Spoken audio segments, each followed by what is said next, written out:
Hello and welcome to Toon'd, where I review cartoons. No matter how new, no matter how old, no matter the cost. As always, I'm your host, Josh of the Fox Mills. Let's talk about Chuck Norris. Chuck Norris began his martial arts career in 1968 and never really stopped. As the internet would have you believe, it is because he's some kind of crazy superhero god, capable of an impossibly high list of feats. When the boogeyman goes to sleep every night, he checks his closet for Chuck Norris. These Chuck Norris facts started long before they were documented on the internet. In fact, treating Grandmaster Beardfist as an unstoppable action star probably started with this cartoon. Come back after the credits as Chuck Norris allows me to review Chuck Norris Karate Kommandos.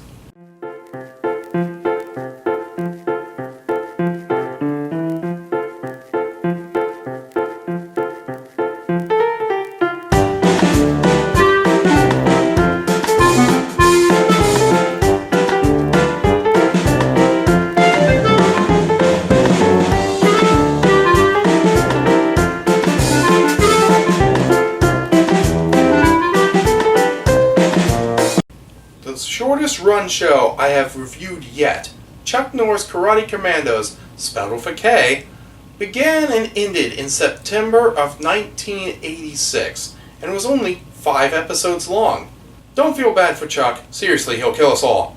Those 5 episodes were glorious, and any more would cause our brains to explode from awesomeness. Like Mr. T last week, Chuck Norris gave us sage advice after every episode, as well as telling us what each episode is about at the beginning of the episode. The plot follows the U.S. Special Agent Chuck Norris and his hand-picked team of radically diverse warriors, the Karate Kommandos. Although they are not as important as Chuck Norris, I suppose I can still name the Karate Kommandos. Pepper, a technology expert and mechanic, clearly the member of the team that equips the others. Reed, Pepper's brother and Chuck's apprentice. Kimo, a samurai warrior. So there's our token Asian guy. Tabe, a sumo champion. So that's the token fat Asian guy. And Too Much, Chuck's young ward. Chuck has a young ward? Why does Chuck have a young ward? Also, Too Much is right. He doesn't really contribute much to the series and probably shouldn't be on the team. They describe this team as radically diverse. So 3 white people, one of them being a woman, 2 Japanese men, and a black kid. Wow, I guess that is radically diverse for the 80s. Of course, most of the real work was done by Chuck Norris. Chuck could beat any villain the show gave him in less than a second, but he showed enough restraint to wait 5 whole episodes before destroying his enemies. Such discipline. So the Karate Kommandos would fight the organization called Vulture, who was led by a man named Claw. Wait, Claw? This obviously must have been before he got his doctorate and started fighting Inspector Gadget. Claw's right-hand man was the Super Ninja, with powers and abilities beyond regular ninjas. His outfit is ridiculous, especially for a stealth assassin.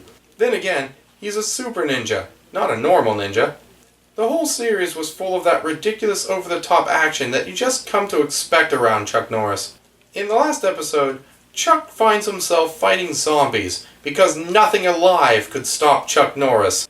Chuck Norris is so incredible that even though this show was released by Ruby Spears Production, a recent DVD release has made Chuck into a Hanna-Barbarian. Ha! Hoo! Ha! Raggy! Of course there were action figures as well as a comic book line, drawn by Steve Ditko, because only a legendary comic book artist could properly capture the magnificence of Chuck Norris. I'm almost having the opposite problem that I had with the Mr. T review. I'm having way too much fun. Karate Kommandos is crazy from start to finish. It's almost a shame that it was just a mini-series. There's a lot that could be done with this series, especially now. Perhaps a remake is in order. I'm going to have to look into that. Before that, though, it's time for my final thoughts. What does the fuck say? It's rare for me to have to reel it in and get back to business, but that's what I had to do for this review. I could have gone on and on about this cartoon, but I felt the more I said, the less you guys had to enjoy.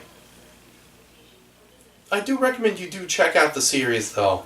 At most it will take up about 2.5 hours, and the 80s camp is beyond compare. It was fun to compare this series to the Chuck Norris facts we actually know from the internet. Next week we shift gears a little bit and check out another 80s icon. Come join me in the arcade next time as we review Pac-Man. Until then, stay tuned.